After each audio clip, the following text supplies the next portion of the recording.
Minister Narendra Modi may have a problem or two, or more accurately, 4.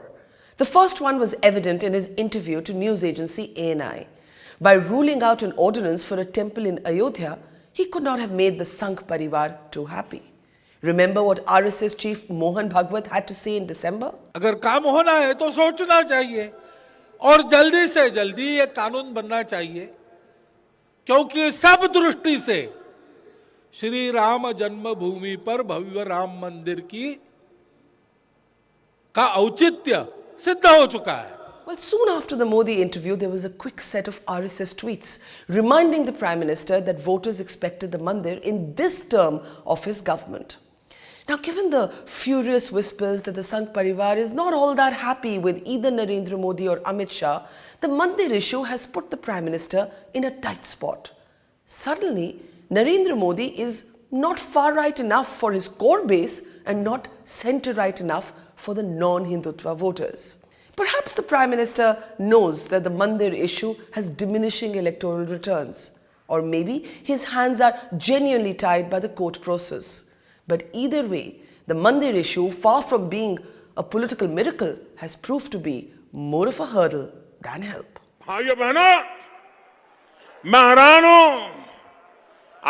Which brings us to problem number 2. What will Prime Minister Narendra Modi fight this election on? In 2014, his slogan was Sabka Saath, Sabka Vikas. तो हमारे शहर service और manufacturing यानी industry. In 2019, is it going to be nationalism, Hindutva, governance, the economy? The Prime Minister cannot or will not admit that demonetization was a mistake. Agrarian distress and the lack of jobs is going to be another new political albatross. So what will be Narendra Modi's new campaign call? In the Modi interview, the 56-inch machismo tones seem to have been consciously shelved for a more prime ministerial tone, gentler, less strident, more accommodating. Now remember, in my opinion at least, Narendra Modi is less ideological and more of a legacy seeker. He's someone who has reinvented himself several times in the past. But if Narendra Modi is offering another new avatar, we are still to see it.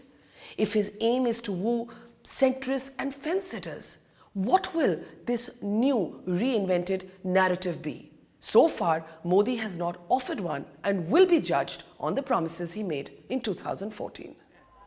मैं आपको सुख चैन की जिंदगी दूंगा, ये वादा करने आया हूं भाई. Problem number 3. The downside to being a strongman politician is that everyone is waiting for you to trip and fall. Within the BJP and especially among the allies, both old ones and potential new partners, Narendra Modi and his second-in-command Amit Shah have instilled fear but very little liking. Allies have already begun to assert themselves. Nitish Kumar has extracted an equal number of seats for himself in Bihar. Uddhav Thackeray is pushing for the chief minister's position to go to the Sena in Maharashtra, and there is simmering discontent among the Akalis. Channels of communication have been opened between regional leaders. In fact, there is talk of a bloc being formed within the NDA connecting leaders in the east, north and south. Tomorrow, if Narendra Modi's numbers go below 200, you can bet on the allies pushing back. What they're saying only in private today could become public tomorrow.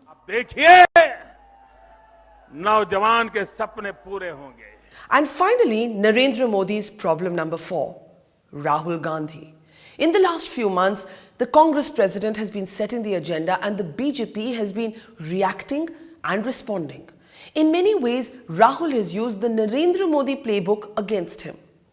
The power of the photo op, for instance, was a Modi speciality.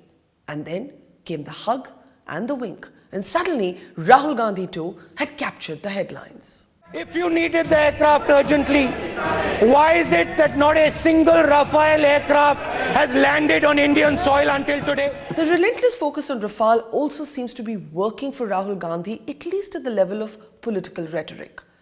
Yes, very few people understand the technical details, and almost no one knows how to pronounce the word. Rafale? The Rafale deal.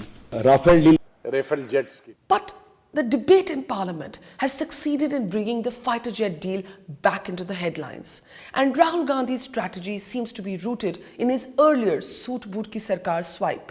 His strategy? Make the voter believe that the BJP is soft on big business while poor farmers are being driven to suicide. The front foot and defensive positions between Rahul Gandhi and the BJP have been swapped. In 2014, Modi was the message. In 2019, we await a new message and a new Modi. See you next week for another edition of News Ka Juice.